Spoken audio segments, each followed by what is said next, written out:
नमस्कार, सबसे बड़ा मुद्दा देख रहे हैं आप। मैं हूं आपके साथ शुभम त्रिपाठी और सबसे बड़ा मुद्दा में आज हम बात करेंगे गठबंधन के गड़बड़ गणित के बारे में। जी हां, गठबंधन की खींचतान में अखिलेश यादव की पार्टी उलझती जा रही है। पार्टी में शामिल हो रहे बागियों को खुश करने में अखिलेश अपनों की ही नाराजगी मोल लेते नजर आ रहे हैं। जिस साइकिल की सेवा पार्टी के नेता सालों से अपने खून पसीने लगाकर कर रहे थे, उन्हीं नेताओं को समाजवादी पार्टी के मुखिया नाराज करते नजर आ रहे हैं। ऐसे में सवाल उठता है कि टिकट के टेंशन में उलझा एसपी और आरएलडी का ये गठबंधन, ये बड़ा सवाल है।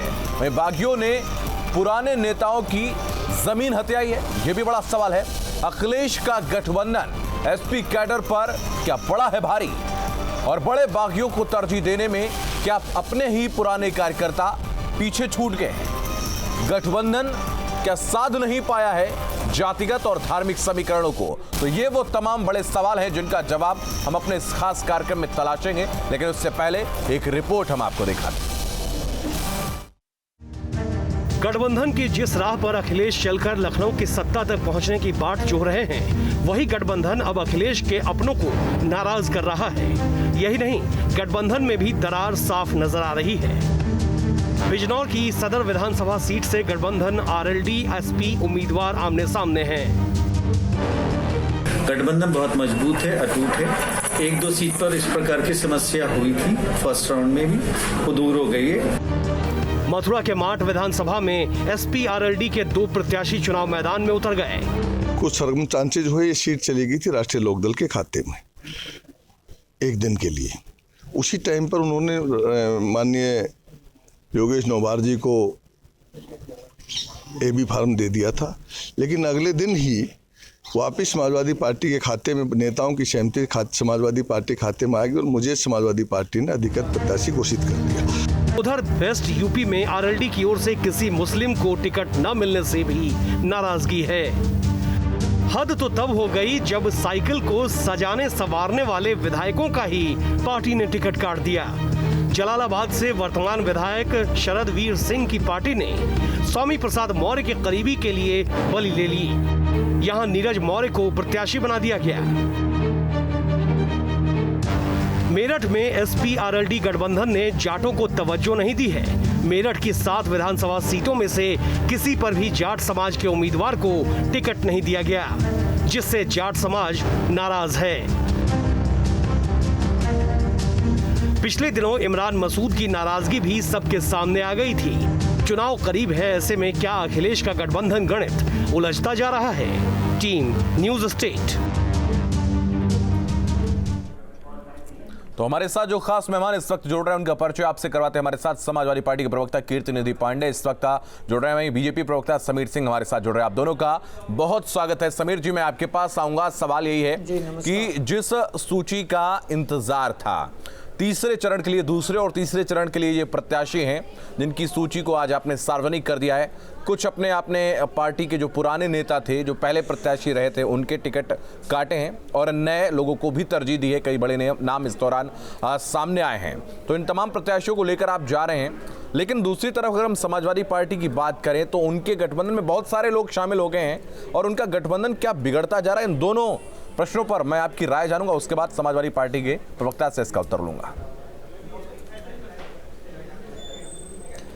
देखिए शुभम जी, भारतीय जनता पार्टी की सूची आई है तीसरे और चौथे चरण के लिए। पहले और दूसरे चरण के लिए हमने पहले सूची जारी की थी 107 लोगों की, और 85 लोगों की आज हमने जारी किया है। और हम उत्तर प्रदेश के अंदर जो भारतीय जनता पार्टी के सहयोगी दल हैं उनके साथ मिलकर हम चुनाव लड़ रहे हैं। और आपने पिछले दिनों देखा होगा, संयुक्त प्रेस कॉन्फ्रेंस भी हुई थी, और हम भारी बहुमत से उत्तर प्रदेश के अंदर चुनाव जीतेंगे अपने नेतृत्व और अपने काम के दम पर। लेकिन आपने जो समाजवादी पार्टी की बात कही है, समाजवादी पार्टी का गठबंधन नहीं है। मैं कहूँगा कि समाजवादी पार्टी ने एक ठगबंधन किया है, जिस ठगबंधन की गांठें खुल रही हैं परत दरत। पहली सूची में ही आपने देखा जिस तरह से जेल से लेके बेल तक का खेल हुआ। नाहिद हसन से लेके अब्दुल्ला आजम तक, मदन भैया तक, गैंगस्टरों की लाइन लग गई उनकी सूची में।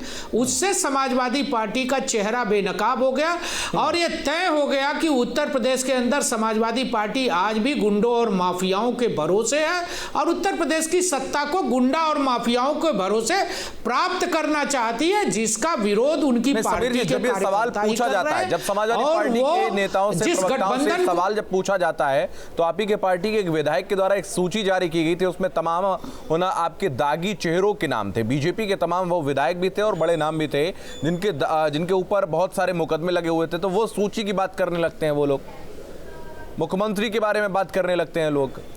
नहीं, मैं तो कहता हूं शुभम जी, हमने 107 लोगों की पहली सूची जारी की थी, दोबारा दूसरी सूची 2 लोगों की जारी की, तीसरी 85 लोग। मैं तो कहता हूं कि गुंडों की बात कौन करता है? समाजवादी पार्टी के नेता कहते हैं। बुल और बुलडोजर की बात कौन करता है? समाजवादी पार्टी के नेता करते हैं। जिन्ना की बात कौन करता है? अखिलेश जी करते हैं। उत्तर प्रदेश के अंदर अपराधी और माफियाओं की वकालत कौन करता है? पलायन कराने वाले नाहिद हसन को 1 नंबर सीट कैराना से टिकट किसने दिया?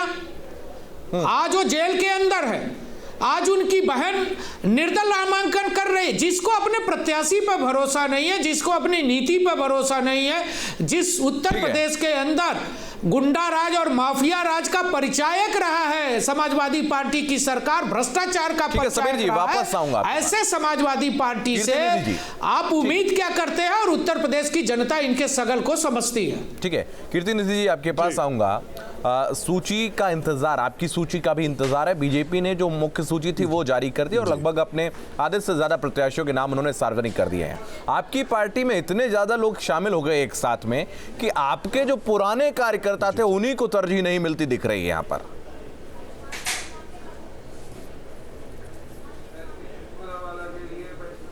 देखिए शुभम जी, हमारे नेता आदरणीय अखिलेश यादव जी ने कहा कि संघर्ष के दौर में त्याग करना पड़ेगा, और ये संदेश था पूरे उत्तर प्रदेश के समाजवादी पार्टी के कार्यकर्ताओं के लिए। लेकिन एक सवाल बार बार भारतीय जनता पार्टी के लोग खड़ा करते हैं कि हम लोग गुंडों को, माफियाओं को टिकट दिए। मैंने कहा कि 2017 में भारतीय जनता पार्टी की सरकार बनी है, 2022 में फिर चुनाव होने जा रहा। एडीआर की रिपोर्ट्स है, उस रिपोर्ट को एक बार भारतीय जनता पार्टी के नेताओं को पढ़ना चाहिए। उस एडीआर की रिपोर्ट में बहुत स्पष्ट रूप से है कि सबसे ज्यादा दागी और माफिया विधायक और एमपी भारतीय जनता पार्टी में। ठीक। और फिर मैं कह रहा हूं, जितनी सूची जारी हुई है उस सूची का अगर आप मूल्यांकन करेंगे, उसका अध्ययन करेंगे, तो आज भी भारतीय जनता पार्टी के सूची में माफिया और अपराधी ज्यादा। आपकी बात अगर मान लूं तो नाहिद हसन और जैसे विवाद, संगीत सोम की बातें क्यों नहीं करते? नहीं मैं बात नहीं, ये संगीत सोम की बात क्यों नहीं करते?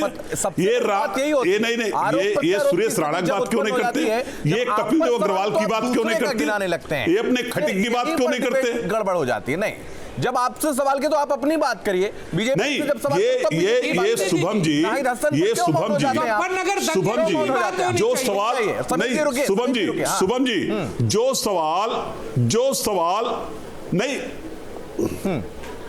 मैं 2017 में विधान परिषद के चुनाव में इनके मुख्यमंत्री ने जो शपथ पत्र दाखिल किया उसको अध्ययन लोग क्यों नहीं करते? कितने अपराधी का उल्लेख है उस शपथ पत्र में जो इनके मुख्यमंत्री ने दाखिल किया, जो इनके डिप्टी सीएम ने दाखिल किया, उसमें क्यों नहीं बोल रहे हैं? नहीं, ये वो लोग उंगली क्यों उठाते हैं? 2017 में मैं ये कह रहा हूं कि नाहिद हसन से ही इनके नेता थे हुकुम सिंह जी,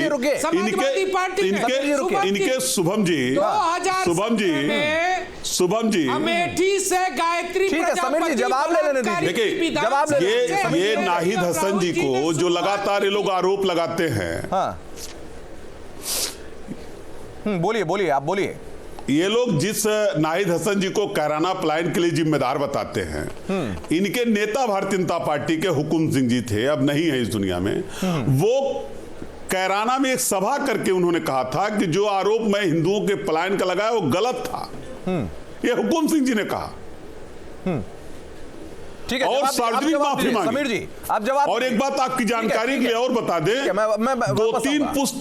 दो तीन पुश्त और पहले जाएंगे तो दोनों परिवार एक है। इनसे मैं पूछना हुकुम सिंह जी का और नाहिद हसन जी का कि ये परिवार एक है की चर्चा ये कर रहे थे, 2017 की चर्चा ये कर रहे थे, ये नहीं बताते हैं कि कांग्रेस से इनका गठबंधन था। राहुल गांधी और अखिलेश यादव ने अमेठी से चुनाव प्रचार का शुरुआत की थी।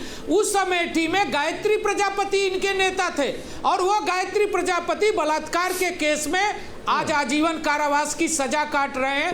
राहुल जी और अखिलेश जी के आइकान गायत्री प्रजापति आज चिन्मयानंद जी के बारे में बता दीजिए। समीर सिंह जी, चिन्मयानंद जी जो भारतीय जनता पार्टी सरकार के गृह राज्य मंत्री रहे, समीर जी चिन्मयानंद जी के बारे में बता दीजिए। पत्रकार इस वक्त हमारे साथ जुड़े हैं, सेंगर के बारे में बता दीजिए। सवाल ये कि कुलदीप सिंह सेंगर के बारे में बता दीजिए जो आपके साथ है। आप दोनों लोग चिन्मयानंद जी पाक साफ हो गए, चुनाव लड़ेंगे तो इनकी आवाज धीमी करिए। नहीं, चिन्मयानंद जी क्या है? सवाल ये है कि जिस तरीके चिन्मयानंद जी क्या है बताइए ना। पार्टी ने अभी तक जारी की थी जो उनके प्रत्याशी सामने आए थे एसबीआई और आरएलडी के जो गठबंधित उनके दल के जो प्रत्याशी थे, उसको लेकर भी लगातार पश्चिम उत्तर प्रदेश में विवाद की स्थिति बन गई है। और अगर हम बात करें अभी तक उनकी सूची का इंतजार भी है। मध्य उत्तर प्रदेश की अगर हम बात करें अभी तक उन्होंने प्रत्याशी भी नहीं उतारे हैं।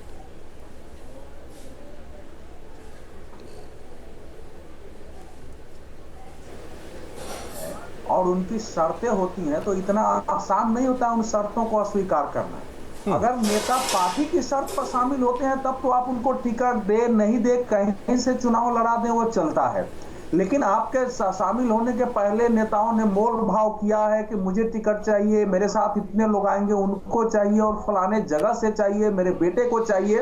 तो वो उसमें अखिलेश यादव की रणनीति में चूक हुई है और चूक होने का परिणाम है कि उन पर दबाव है कि अगर बाहर से आए नेताओं को टिकट देते हैं, नेताओं के लोगों को टिकट देते हैं तो पार्टी के अंदर लंबे समय से जो काम कर रहे हैं, पहले जो वहां के प्रत्याशी थे या जो प्रत्याशी होने का मादा रखते थे, जिनको वचन दिया गया था, उनके साथ प्रॉब्लम होगा, वो विद्रोह कर सकते हैं। तो ये समस्या अखिलेश यादव जी के साथ है। अब एक और तो लग रहा था कि चलो बीजेपी से हम ला के रहे हैं, बसपा से शामिल कर रहे हैं, कांग्रेस से शामिल कर रहे हैं और उससे हम संदेश दे रहे हैं कि इस समय सपा के पक्ष में माहौल है। लेकिन ऐसा करते समय इस बात का सतर्कता पूर्वक ध्यान उन्होंने नहीं रखा कि ये भविष्य में हमारे लिए समस्या अवधेश जी क्या गणित गड़बड़ा गया है? गणित इनका गठबंधन का नहीं, गठबंधन का देखिए, मैं ये नहीं कहूंगा कि गठबंधन का गणित पूरी तरह गड़बड़ा गया है, लेकिन ये संभव है कि गठबंधन में भी बहुत जगह विद्रोह में प्रत्याशी खड़े हों और गठबंधन के साथ ही बाहर से न घोषित करते हुए भी उनको समर्थन दें। गठबंधन टूटे न टूटे उस पर मैं कुछ नहीं कहूंगा, लेकिन गठबंधन संपूर्ण रूप से टूटे ना, कई जगहों पर तो कई जगहों पर खड़ा नहीं होगा। अवधेश जी कई जगह पर तो इनके जो प्रत्याशी है एसपी का भी प्रत्याशी और आरएलडी का भी प्रत्याशी है। वही मैं ऐसी स्थिति भी बन गई कई जगह जिसको पहले कहा जाता है फ्रेंडशिप फाइट, हालांकि वो फ्रेंडशिप फाइट होता नहीं है। वेस्ट में इनके साथ जो प्लस पॉइंट होना था कि अगर आरएलडी और एसपी दोनों मिल जाती है तो शायद कृषि कानून विरोधी आंदोलन के कारण थोड़ा बहुत जो वातावरण बना है और पिछली बार जो जाटों ने एक पक्षीय भाजपा के पक्ष में मतदान किया वो टूटेगा और मुस्लिम वोट मिलकर के दोनों मिलकर इधर हम शायद भाजपा को साफ कर देंगे। अब ये आज की हालत में वो स्थिति नहीं है। ये दोनों के गठबंधन जमीन पर सभी जगह एक नहीं है। दोनों के प्रत्याशी, एक प्रत्याशी ने तो पर्चा भी वापस कर दिया है, अपना नामांकन पर्चा वापस किया है। मालूम है उन्होंने कोरोना का बहाना बनाया है, लेकिन वो सब जानते हैं कि पर्चा उन्होंने क्यों वापस किया है। तो इसीलिए कह रहा हूं कि जैसा आपने सोचा था वैसा नहीं हुआ। इसके लिए जिम्मेवार वो स्वयं है। आप गठबंधन करते हैं, बाहर से लोगों को लाते हैं और इसका ध्यान नहीं रखते हैं, तो ये स्थिति आनी ही थी और ये भाजपा के पक्ष में सारी स्थितियां जा रही हैं। ठीक है, समीर जी आपके पास आऊंगा। सवाल एक और उठ रहा है लोगों के जहन में। समाजवादी पार्टी के तमाम नेता और तमाम लोग, तमाम उनके कार्यकर्ता भी अब देखें सोशल मीडिया पर तो लगातार आरोप लगा रहे हैं कि अब परिवार तोड़ने की कोशिश में भारतीय जनता पार्टी हमेशा से लगी रहती है। और चाहे हम अपर्णा यादव की बात कर लें, एक और आज आपने टिकट फाइनल किया है विधुना से। आपने विनय शाक्या जो कि बीजेपी से ही समाजवादी पार्टी में गए, उनकी बेटी को आपने टिकट दे दिया है। लोग कह रहे हैं बाप बेटी में लड़वा रहे हैं। देखिए शुभम जी, उत्तर प्रदेश की देखिए, उत्तर प्रदेश की सरकार ने महिला कल्याण के लिए काम किया है, हमने बहनों के लिए काम किया है, हमने महिलाओं की तरक्की के लिए काम किया है और आज उत्तर प्रदेश के अंदर बहन बेटियां भारतीय जनता पार्टी की सरकार को सुरक्षित मानती हैं, योगी जी की सरकार को सुरक्षित मानती है। और आप देखेंगे कि चाहे अपर्णा यादव हो, चाहे पोस्टर गर्ल कांग्रेस की डॉक्टर प्रियंका हो, ऐसी बहुत बड़ी बहनों की फौज है जो प्रियंका मौर्य है, जो भारतीय जनता पार्टी की तरफ आ रही है और पार्टी ज्वाइन कर रही है और भारतीय जनता पार्टी को समर्थन दे रहे हैं। देखिए, यही उत्तर प्रदेश है जहां बहनों का चलना दूभर था समाजवादी पार्टी की सरकार में। बहनें रात को निकलती नहीं थी, शाम होते ही अपने घरों में चली जाती थी। योगी जी के आने के बाद ऐसे हजारों हजार लोग जो इस काम में लगे थे बहनों को परेशान करने के, रोमियो स्क्वाड ने उनको जेल के अंदर डाल दिया और लोगों को कड़ी से कड़ी सजा मिली है और हमने उनको जेल के शिक्षा के पीछे भेज के हमने सुनिश्चित किया है कि आज बहनें रात को भी काम करने निकल सकती है। हमने उत्तर प्रदेश के अंदर कानून का राज दिया, हमने जवाहर बाग नहीं किया। हमने मुजफ्फरनगर का दंगा किसकी सरकार में हुआ, क्यों हुआ था? एक बहन की अस्मत बचाने के लिए दो भाई उसके साथ खड़े हुए थे और पुलिस ने उन माफियाओं को, गुंडों को थाने में बंद किया था। भाइयों ने अस्मत बचाने की बात कही थी। आजम खां जो आज जेल में है, आजम खां के हस्तक्षेप पे उन मुस्लिम दरिंदों को छोड़ दिया गया था और वो दरिंदे आतंक किए, अलगाववाद की बात किए, नारा लगाए, जुलूस लगाए और एसएसपी का रातों रात ट्रांसफर करके मुजफ्फरनगर में दंगा किया गया था और दंगाइयों को अखिलेश जी ने अपने घर में बुला के चाय पिलाया था। जिस संगीत सोम और जिस सुरेश राणा की बात कर रहे हैं वो दंगे का मुकदमा है। आपने लड़कियों को छेड़ने वालों को बचाया था, आपने लड़कियों को छेड़ने वालों को जेल में नहीं भेजा था। आपने पाप किया था, उस पाप की सजा आपको 17 में मिली, 19 में मिली। ठीक है, जवाब ले लें। 20 में कीर्तनी दीजिए। 20 के बाई इलेक्शन में कौन सी मुकदमे है वो भी बता दीजिए। इलेक्शन में नहीं, आप सर्टिफिकेट दे रहे हैं, हार गई। और हाथरस की घटना का भी जिक्र कर लेते। नहीं, हाथरस की घटना क्यों भूल जाते हैं? उन्नाव की घटना क्यों भूल जाते हैं? बाराबंकी की घटना क्यों भूल जाते हैं? पंचायत के चुनाव में वो महिला का वस्त्रहरण किया, ये क्यों भूल जाते हैं? एक दर्जन आपके इटावा में आपका कार्यकर्ता एसएसपी को थप्पड़ मारता क्यों भूल जाते हैं? उन्नाव में सीडीओ पत्रकार को थप्पड़ मारता क्यों भूल जाते हैं? जवाहर बाग का कांड किसने किया था? समीर सिंह जी भूल जाते हैं। जवाहर बाग में डिप्टी एसपी द्विवेदी की हत्या एक दर्जन नहीं, आपके यहाँ तो 50% प्रत्याशी अपराधी हैं।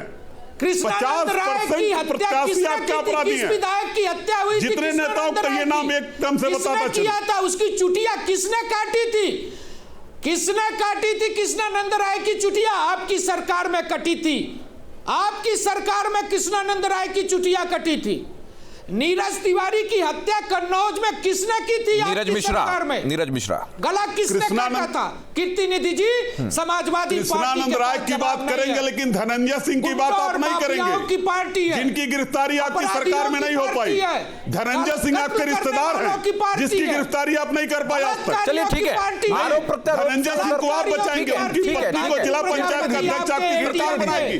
अजय सिंह सिपाही का घर गिराने के लिए चर्चा कर रहे हैं राजभर पे। अगर हम ओम प्रकाश राजभर की अगर हम बात करें, मेरी बात सुनिए, मेरा प्रश्न सुनिए, आरोप मत करिए। अपराधियों को समीर जी रुक जाइए, समीर जी रुकिए। नहीं, आप लोग अपने ठीक है, कीर्तिनिधि जी मेरे सवाल का जवाब दीजिए। कीर्तिनिधि जी, ओम प्रकाश राजभर की अगर हम बात करें, भारतीय जनता पार्टी के साथ उन्होंने मिलकर चुनाव 2017 विधानसभा का लड़ा और उसके बाद उनकी पार्टी के जो भी कैंडिडेट्स जीते और उसके बाद बीजेपी ने उनको सम्मान दिया, मंत्री बनाया।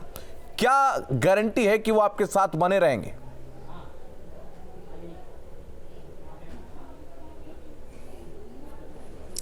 देखिए, राजनीति में गारंटी किस बात की? जो ओम प्रकाश राजभर जी चाहते हैं, जाति जनगणना चाहते हैं, सामाजिक न्याय की बात करते हैं। हम भी चाहते हैं जाति जनगणना हो, पिछड़ों को उनके हिसाब से वो तो ये भी कहते थे कि अखिलेश यादव को वोट देना, ये नारा है, पार्टी को वोट देना, पिछड़े मां और बहनों के साथ घात करना है। ओम प्रकाश राजभर यही कहते थे। कौन राजनीति में देखिए शुभम जी, राजनीति में कौन क्या कहता। भारतीय जनता पार्टी ने पीडीपी के महबूबा मुफ्ती के साथ गलबैया करके सरकार बनाई, नहीं बनाया? बिल्कुल बनाई।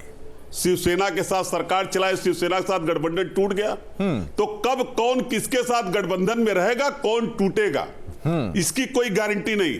लेकिन मैं जानता हूं कि अगर उनका डिमांड है जाति जनगणना होनी चाहिए, तो समाजवादी पार्टी तैयार है। सरकार बनने पे हम जाति जनगणना कराएंगे और पिछड़ों को उनके हिसाब से आरक्षण। ठीक है, मेरा ये सवाल पूछने के पीछे का मकसद क्या था? अवधेश जी, मैं आपके पास आऊंगा। दूसरे दल के साथ गठबंधन करके जनता से कुछ भी बोल के बरगलाकर वोट ले लेना और अपने निजी हित के लिए उनका उपयोग करना, ये जनता के साथ कितना न्याय है? किसी भी दल, कोई भी दल हो, अभी जनता के साथ इसको न्याय कैसे कहा जा सकता है? वही चीज। लेकिन यह है कि अब भारत की जनता, खासकर उत्तर प्रदेश की जनता इतनी नासमझ नहीं है कि केवल बरगलाने में आ जाएगी। ये बात सही है कि जनता के अंदर भी भावनात्मक मुद्दे, जैसे अब कीर्ति जी कह रहे हैं कि हम जातीय जनगणना करा लेंगे। अब सबको मालूम है कि जातीय जनगणना भारत में संभव नहीं है। यूपीए सरकार में कैसे तय करके भी नहीं किया नहीं जा सका, उसकी कमेटी भी बनी थी, वो सारा कुछ तय हो गया। तो ये सब चीजें चलती है। और खासकर आपके प्रश्न का उत्तर देने से पहले मैं कहूँ, राजभर साहब की ये बात का अच्छी तरह जानते हैं, इतने सिद्धांतवादी नहीं है, कुछ सिद्धांतों के अखिलेश यादव जी मुख्यमंत्री बनेंगे उत्तर प्रदेश। अवधेश जी बोलिए, 30 सेकंड बचे, बोलिए। मुख्यमंत्री, अरे मेरी शुभकामनाएं हैं, मुख्यमंत्री बने, उसमें हमको क्या। मेरा कहना यह है कि आपने 100 लोगों के 100 नेताओं को बाहर से ले लिया है, इतने लोगों से आपने गठबंधन कर दिया है, तो अगर 150 लोग यही हो जाएंगे तो समाजवादी पार्टी के लोग जाएंगे कहां जो वर्षों से काम कर रहे हैं ये तो। लेकिन जहां तक सवाल यह है कि आप इस प्रकार की घोषणाएं कर दे रहे हैं, इस समय अखिलेश जी की भी जो घोषणाएं हैं वो कांग्रेस पार्टी की तरह हवाई घोषणाएं हो रही हैं। जनता को अच्छी सरकार देने के लिए, जाति जनगणना कराने के लिए, 300 यूनिट बिजली मुफ्त देने के लिए कार्यकर्ताओं को त्याग करना पड़ेगा। वो कार्यकर्ता हवाई घोषणा की आपने बात की है, पुरानी पेंशन योजना को लागू करने की बात भी वो कर रहे हैं। 2005 के पहले जो लोग नौकरी में आए हैं 2005 के बाद, उनको दोबारा वो पेंशन, वो योजना लागू करेंगे। ये देखने वाली बात होगी। हालांकि वो लोग रिटायर कब होंगे? 2030 के बाद। तो क्या अखिलेश यादव का ये सिर्फ एक चुनावी वादा है? ये भी देखने वाली बात होगी। अवधेश कुमार, हिलाल नकवी हमारे साथ जुड़े थे, समीर सिंह प्रवक्ता बीजेपी जुड़े थे, कीर्तन पांडे समाजवादी पार्टी के प्रवक्ता थे। आप सभी का बहुत धन्यवाद हमारे साथ इस खास कार्यक्रम में जुड़ने के लिए। इस खास कार्यक्रम में फिलहाल इतना ही। आप लगातार बने रहिए न्यूज़ स्टेट के साथ।